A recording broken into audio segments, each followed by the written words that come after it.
Welcome to this edition of On the Scene. I'm your host, Tim Kelly. On today's program, we're going to highlight the 35th Annual Suffolk Peanut Festival, where you're going to see a lot of this guy around.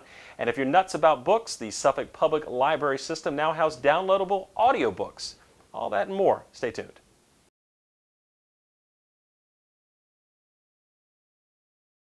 Welcome back to On the Scene. We're now coming to you from Morgan Memorial Library. We have a very exciting topic to talk about today. You know, we were here just a few months ago talking about ebooks and the introduction of them to the Suffolk Public Library System. Now we're talking about downloadable audiobooks. And to tell us all about that, we're joined today by Kristen Marshall, who is a computer services librarian with the City of Suffolk, and Sarah Garcia, who's head of public services. So thank you, ladies, both for being with us today. Thank you. Kristen, you know, again, you had joined us for the ebooks discussion, and let's talk about some of the success from that program and the fact that you used the Blio app to do that. But how many books have been downloaded approximately so far since that program launched? Since we launched at the end of May, we've had 812 books downloaded. Very nice, very nice. And again, for information on that, you can go right to the library website. There's a nice icon there and look for that. And again, these are free downloadable ebooks. All you need to have is a current Suffolk Public Library card, correct? Yep. And if you have that, then you can get on in, download the app. But now with the ebooks, we're going to draw a distinction between those and the downloadable audiobooks, which of course we'll be talking about. But for the ebooks, just talk really quickly, or briefly I should say, about how the process is for that. So I've got my card, I go online, what do I basically do? Well, for the ebooks, Yes. you go on to our Magic Wall site, which lists all of the books that we currently own. Right. You would choose a book there to download. You would add that to your account, and then you would open the Blio application to be able to read your ebook. Got it. And again, how many ebooks can you have out at one time? 2 ebooks at a time. Okay. For 14 days. Okay. And you get 1 renewal for each. Okay. And again, with that, you go online and you can see whether those ebooks have already been checked out. So Yes. you know whether it's available right now, just like if you would if you came into the library, one of our library sites around the city, and they didn't have the book there, you could put it on reserve. And you can kind of reserve it in a figurative way as well with the ebook app, correct? Correct. You would just place the book on hold, Right. and when it became available, you will get an email Right. for the email address that you provided, and then you'll have 3 days to pick it up. Okay. All right, well, now we talked a little bit about ebooks, which of course we talked about before, but now let's talk downloadable audiobooks. And again, this is a different app. The service, again, is free. All you need, again, is a current library card. So let's talk about how the audiobook process works. Okay. Well, with the audiobooks, we again have a nice big link on the front page of the library website. Right. And that will take you to the one-click digital site that hosts all of the ebooks, Right. or all of the downloadable audiobooks. Okay. There are a total of 3,059 titles Wow. in this database. Okay. Many of them are series titles. Titles are being added every month, and I believe the number of them might vary slightly. Right. You can still have 2 out at a time. Okay. They check out for 14 days. Okay. You get 1 renewal. They can either be returned automatically at the end of the lending period, Right. or unlike the ebooks, they can be returned early. Early. Okay. So if you finish it, you can go and return it and get in queue and get another one downloaded, correct? Correct. And like the ebooks, you can place them on hold Okay. if they are currently unavailable. Although, unlike the ebooks, many of the titles that are currently in the downloadable audiobook Right. database are multi-user access, so multiple people can have the same title checked out at once. Okay. Well, that's a And- handy little part. And a lot of those tend to be slightly older titles. Right. But there are so many of them Sure. that there's bound to be something that will appeal to everyone. Now, is that searchable by subject matter or type of audiobook? Because I know in the Blio app for the ebooks, and again, just to distinguish here, you can search by, you know, your type. You're looking for a children's book or something, maybe perhaps, you know, fiction, nonfiction, depending on how you break it down, is the same way. It is. Okay. Most of the titles are adult titles in this case, but they can be searched by title, author, narrator, genre, length of the audiobook. Okay. I think there are some others even. You can also search by series. Okay. All right. So again, a couple of different ways when you get on there, because you might be overwhelmed by all the titles that you mentioned. So Correct. how do I pick one? You know, or And 2 in this case. You can maybe. also narrow it by what is currently available Got it. versus Okay. what is not. Okay. Each audiobook also offers, I believe, a 3-minute sort of trial so that you can see if you like the narrator's voice. Got it. Okay. Before actually checking out the title. Right. Okay. Which is nice because different people find different you don't have to voices. sit through somebody's voice you don't want to listen to for an hour or so. So Exactly. yeah, that can be a little not so good. Yeah. So with the audiobooks, we're talking about downloading these to be played on MP3 players. So really, that opens up a whole world of different platforms that they can be used on. Correct? Correct. Okay.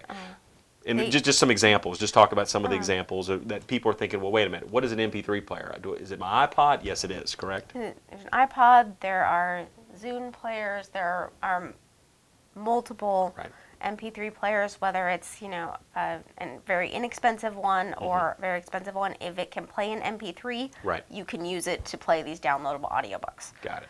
It can also be played on either your Windows computer or your Apple computer through the site's media manager. If Okay. you don't have an iPod, it can be played on the computer as well. Got it. Okay. Well, now we're going to take a little bit of time to show you how easy the download process is, and we're going to shift over and turn around and use some of the devices that are located right behind us. Okay, now we're looking at the City of Suffolk Public Library Service System, I should say, website, and take it from there.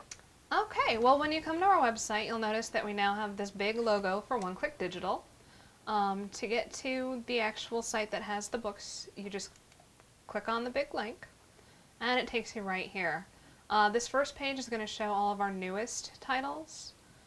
We also have featured ones that Recorded Books chooses. And then what's popular are the titles that have checked out the most recently. Now, if you just want to see everything that we have, you can browse all, or you can browse by genre. We also have an advanced search, so you can search, by title, author, all of that. So if you want to just see all, this lists all the titles we have and shows the number available or unavailable, fiction, nonfiction, and genres. Now if there's a title we want, we can just click on it. And here we see the checkout now. And you can choose your checkout period between 1 and 14 days. If you don't already have the Media Manager for Windows, you can click on it here.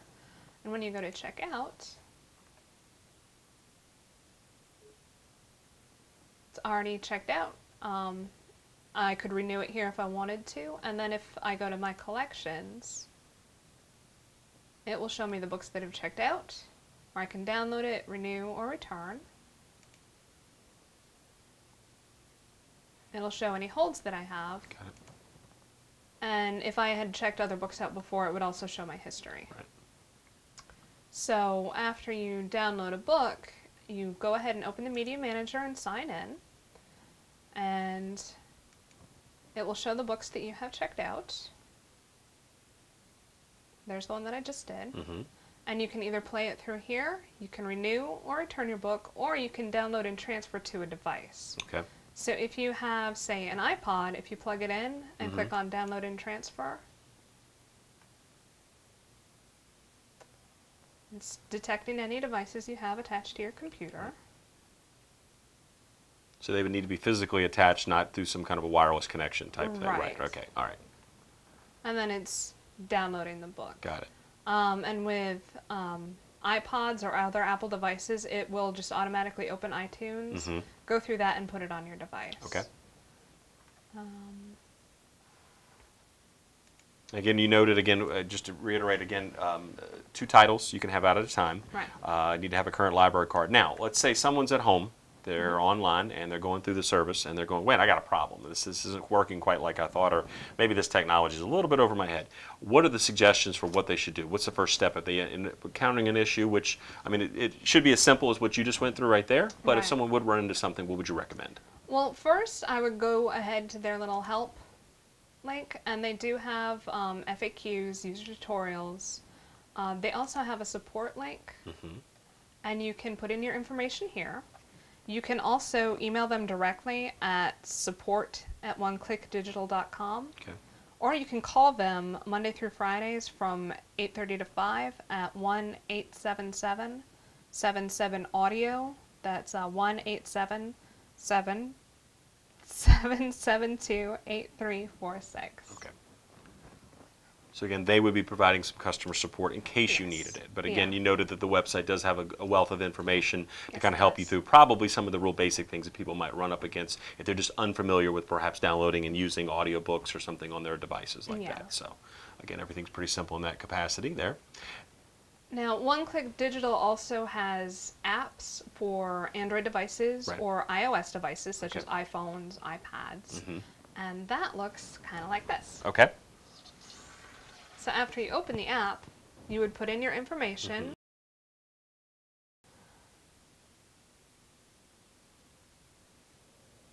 And then the titles that you've downloaded appear here. To actually play the title, you just hit play.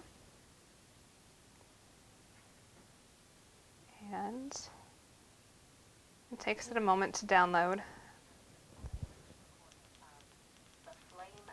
And then it'll just start reading the book. And of course, you have all your play controls, but that's particular to that particular device, correct? Yes. Right, right, okay. And if you want to see the chapters, you can go in here and do that.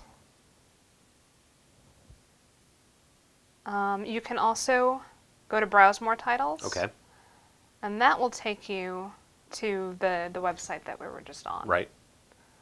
And again, Which- you have the same functionality that you had on the other, on the PC, or at least on the desktop device, in the sense that you can search by any criteria you want. Yep. And you can download the device from there, I mean, not the device, excuse me, the audiobook from there as well, Yes. correct? Okay, so you can go and do everything, if you will, on your device in that respect. Yep. Okay, good deal. And then if you just click on the title there, it'll give you a bit of a summary. Got it. And that's really all there is to it. Very nice, very nice. Now, if someone's watching this program and has general information questions, what's a good number or numbers to direct them to? Who would they need to call? You can call any of the library branches. all The right. Morgan Library is 514-7323. And the North Suffolk branch is 514-7150. And what about Chuckatuck? Chuckatuck is 514-7310. Okay, good deal. So again, you have three, local sources of information that you can contact. Again, if you just needed some general information, but we noted again, if you have more detailed information, probably the best thing to do with this is check out the website first for either the facts and or the support section right there. And again, I think you noted there's also some videos you can look at to kind of talk you through the process there. Or as you noted, the contact information, which we'll be sure to put on the screen, that you can contact the company as well. And again, that's involving the audiobooks. So now Suffolk Public Libraries has downloadable ebooks, audiobooks, and all kind of great stuff. And of course, if you ever want just a book, you can come on in and check out the library itself. And you have audio books on CD as well as available in the libraries as well. So again, a variety of media that you can take advantage of through Suffolk Public Libraries. And all you need is a library card, which is free to get, correct? Yep. So come on in, make sure you have your library card, keep that thing up to date, and stay in touch with some of the great offerings that are out there. So I want to thank Kristen and Sarah for being with us today to talk about downloadable audiobooks now at Suffolk Public Libraries.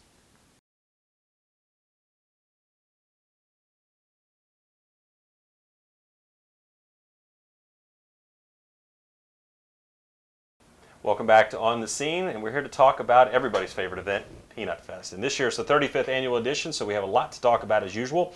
And for today's program, we're joined by Publicity Coordinator Teresa Earls and J.C. Patterson, who's chairman of this year's event. So thank you both for joining us today. Thank you. Okay, well, let's kick it off and talk about what is the theme for this year's Peanut Fest. Still nutty after all these years. All right, always tying in the peanuts with that. So Right. anything you can relate to that or tell us about with this year? I've been involved with Peanut Fest for a number of years. As you probably know, I've retired from the police department, and I was coordinator out here then.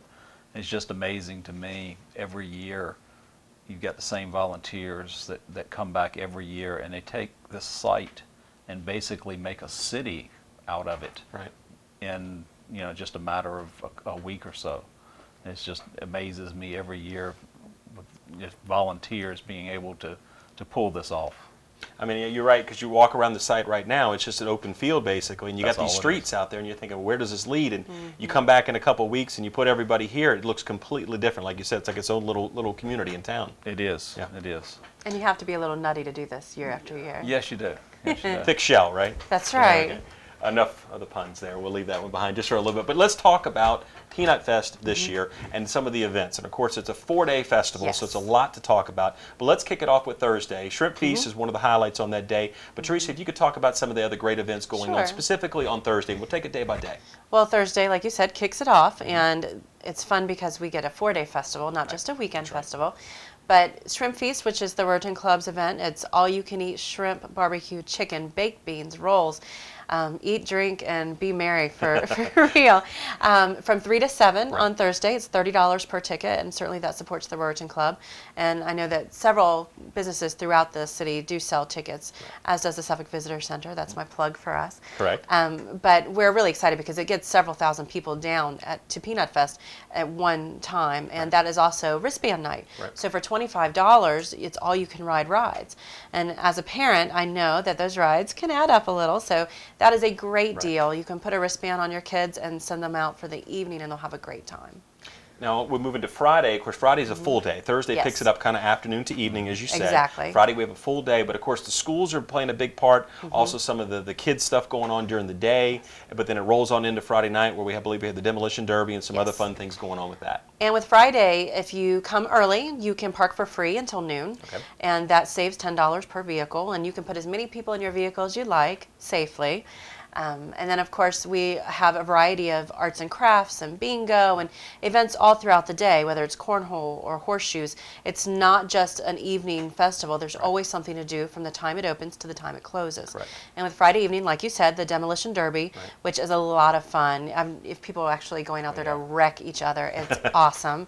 And then it's rock and roll night. We have performances by Guava Jam and Honky Tonk Highway. So it's country, southern rock, and of course with Peanut Fest, everything is free and open to the public. That's right. So you're getting these wonderful concerts, and you can get pretty close to the stage. You know, it's you either sit on the ground or you bring a lawn chair, but it's very convenient, and you have these free concerts that you're not going to get anywhere else. Exactly. So. I mean, and of course, like you said, it's 4 days full of that of entertainment and all kind of great events. Like you said, it's the one price per car to get in, and basically everybody can fit in the car, so to speak, safely, as we distinctly pointed out. And of course, that's weekend long with that. But you can come out here and enjoy yourself and have a great time. Moving to Saturday, of course, Saturday culminates with the fireworks, but you got all kind of great stuff again all day long as well. Exactly, and I know that. Well, I'm partial to the peanut butter sculpture contest. Correct. Because we have the world's only peanut butter sculpting contest. So that's certainly a lot of fun, and it always has to do with a theme every year. So you'll see You're Still Nutty after all these years exhibited in peanut butter, as every good artist would want. Sure. But we also have, like you said, the Lipton fireworks, and we're really pleased to have that. And we will have on stage Casey Abrams, who is an American Idol contestant, I want to say season 10, and he plays the standing bass, and I know it's probably not appropriate to say it's a cello on steroids, but it's not a guitar, I guess I should say, and he's a wonderful rock and roll singer, and River Boys will be opening for him, and so that is Saturday night. And we have a lot of things going throughout. We have a truck and tractor pull, which is fun for the whole family. Kids especially love it. But like you said, karaoke, there's a family stage, you have petting zoo, camel rides.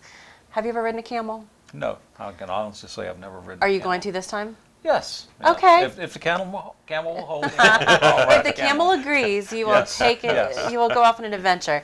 Well, that's something that if you want to bring out the kids and bring your camera, I mean, what better, time in Suffolk, you're going to ride a camel? When is that going to happen? So those kinds of fun things is what you can expect for Saturday and throughout the weekend, really. Now, of course, Sunday gets off to a roaring start, Yes, why, and thank Teresa, certainly you're really intimate with that particular event, the Swamp Roar. So tell us a little bit about how that rolls out. This is our 11th annual Suffolk Swamp Roar Motorcycle Rally. It's an 80-mile ride around the perimeter of the Great Dismal Swamp. We stage at the festival site, and then we travel around the swamp through North Carolina, through Chesapeake, and back to Suffolk. In time for a VIP reception, and we have a DJ, we have food, everybody gets a t-shirt, and then it's perfect because once the motorcyclists are done, they can just wander right over to the main stage and experience our concerts. And our headliner this year, courtesy of our chairman is none other than Kelly Pickler. woohoo! Awesome. I didn't have a drum roll for you. Kelly Pickler, as you know, is American Idol contestant as well. It's an American Idol weekend at Peanut Fest. But she's fabulous. She's just a precious person, and she's got a lot of spunk and personality. And you may have heard of her more recently because she recently shaved her head. Her best friend is struggling with breast cancer and has lost her hair from chemo and radiation, and so Kelly, in support of her, has shaved her head as well. And I know with Peanut Fest, cancer support and research is very near and dear to us. We have fundraisers throughout the weekend. And so it's just couldn't be a better fit with having Kelly Pickler. And then, of course, opening for her is a local bluegrass band, Thunder Creek Bluegrass Band. And so they have quite a following locally. So we're really looking forward to that as well. Now, of course, we mentioned the Swamp Roar, all the great music, and of course, there's tons of food vendors out here on site that you better partake in. But one other thing, you also have the arts and crafts tents and a lot of vendors in there as well. So really, you have a little bit of everything in this one little community that just branches out over that 4 days. And we have a commercial tent, and we have expanded the commercial tent this year. It's bigger than it ever has been. Arts and crafts tent, you're going to see a variety of handmade items, you know, artists and crafts. It's fun every year to go and get handmade jewelry or something, you know, repurposed out of recycled glass or anything along those lines.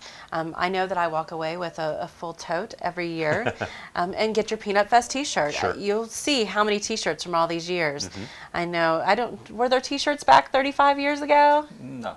They were not t-shirts back there. Well, 1977 was the very first Peanut Fest. Do you remember that? I don't remember it. I was involved. I started being involved in Peanut Fest in 1980. Okay. Well, not too long after I got kicked off. So yeah. Yeah, I was in kindergarten. It was well, thanks. We're taking a trip down memory lane. But and just in case anybody's watching this program, and you're thinking, look, this event sounds great. Where the heck's it being held? Just in case you didn't know, it's at the Suffolk Executive Airport. Exactly, and it's only about 3.5 miles south of downtown Suffolk. And if you continue on Main Street going through town, you're going to run into it. The airport will be on your left, but you can also gain access from the bypass. It's very easy to find. We put up brown and white signs throughout town to direct you. And SuffolkFest.org is a great website for all the information, whether it's from the very beginning of the festival or pre-festival events, all the way through the final doors close. And this isn't something that just ends when the festival ends. Exactly. I know that we were talking last night in one of our meetings that this is a production that really takes all year. Correct. It does. It does. We work on this year-round, and this would not be possible without our sponsors and without our volunteers. Really a big shout out to our sponsors and volunteers. Well, you talked about off the top how special the volunteers are, the folks that come back every year, and I guess you'd really say it's a labor of love. I mean, these folks really put their heart and their soul into this festival, and it's a lot of work, but it's also a lot of fun. We call it the Peanut Fest family. We have a Peanut Fest family, and during the year, you know, if something happens in one of our festival workers' lives, we know about it, and we're there for them. Now, when do y'all start working on next year? I mean, we haven't gotten through this year, but when does that process start? I would assume it's a year-round activity to kind of start gearing up. When does the festival close? The festival closes on Sunday, and we'll start on Monday for the next year. There's a lot of cleanup involved. Yes, indeed. You know, it's just because everyone leaves and the Ferris wheel leaves, it doesn't mean that, you know, the cleanup is still left, and then we start finding what worked well and what we need to improve. And, you know, it means a lot to us to know that people are having a good time. So perhaps they want more of the chalk art contest, or they loved the fair, but they want a new ride, because there's a full carnival involved as well. And you can get virtually anything deep fried and on a stick. I mean, what's better than that? Deep fried Snickers bars, amazing. I wouldn't recommend eating them often, but once a year couldn't hurt. But it truly is a labor of love. And we have some volunteers who take their annual vacation just so they can work for the festival. And it's something that's so community driven. And we're always looking for new members for our family, because you know, this is not just, you know, one generation. This is something we want to pass through from generation to generation. So hopefully one day my little one will be involved in Peanut Fest, and I'm sure, you know, everyone who works with Peanut Fest feels the same way. We want this to be a hometown tradition that gets passed down through our families, through our friends, so that this event can continue for years to come. 35 years is nothing to sneeze at. No, it is not. And so what's to say we can't go for another 35 plus years? Correct. And so we've got to start grooming our little goober gang now. Yeah, we do. And you mentioned about the word community. It's kind of come up from both of you several times throughout the piece, and it definitely is a community event. Yes. You mentioned the City of Suffolk's participation and all the other groups that are working to put this thing on. But Teresa, from the tourism perspective of things, what kind of impact does this have on the Suffolk community? Because economically, you're bringing Sure. people in from outside the city, as well as people who live here who are spending their dollars locally. Exactly. And some of it is as simple as people are driving from another part of the area and they stop and fill up their gas tank. Perhaps they're coming to get snacks. They're stopping to get dinner on the way home. That all impacts us. Those are all people that we had not expected primarily that are coming to us who ordinarily wouldn't have been here. We also have people who come in to stay in our hotels. They want to stay close by. It helps them for a weekend stay. When we have performers come in, that even helps tourism dollars because they have to stay in hotels, they have to gas up their tour buses, they have to eat someplace. And then of course when people are coming here as far as taxes are concerned and revenue generated, this festival gets around 150,000 people over 4 days. And that's a wonderful opportunity to impact the local economy. We're really definitely stimulating the economy every fall with this event. And our local nonprofit organizations are benefiting greatly, like the Moose Lodge and the Ruriton Club and all these people that are involved in one manner or another. That is just a staple of their budgets from year to year, and it's just such a wonderful effect. You know, speaking in broader terms, it really does help the entire city and the people who live here. And quality of life, you know, even though tourism is certainly about bringing people from outside in, but the quality of life is certainly a huge part of what we believe in doing as well, because we're making it a great place to live, a great place to work, and a great place to play. And people want to raise their families here, and this is something they look forward to every year. We all know Suffolk is such a special place, and this festival is certainly a special event. It only happens once a year, this year October 4th through the 7th. Yes. Got the dates right? And again, let's hit that website one more time. So if people want more information on the schedules of events, it's all there. But Teresa? It's www.suffolkfest.org. Okay. And of course, there is a phone number, and if you call it Festival Weekend, it's going to be a little crazy, but 757-539-6751. And then our visitor center, which is 514-4130. We're open 7 days a week, 9 to 5, and we'll be happy to help anyone who needs directions to the festival or is just looking to answer some questions. And you can purchase a 4-day parking pass for $20, which is a great deal. If you plan to come out here for 4 days, it saves you $20. That's the way to go, Exactly. And those can be purchased at holiday food stores in Suffolk and at the Suffolk Visitor Center. So $20 and all the fun you can handle. 4 days of fun. There That's you go. right. Free concerts, truck and tractor pull, demolition derby. Can't beat it. Peanut butter sculpting. Hey, well, that's the topper right there. Well, Teresa and JC, thank you both for joining us. Looking forward to the 35th edition of the Suffolk Peanut Festival right here at the Suffolk Executive Airport. Thank you again. Thank you. Thanks for watching this edition of On the Scene. We'll see you next time.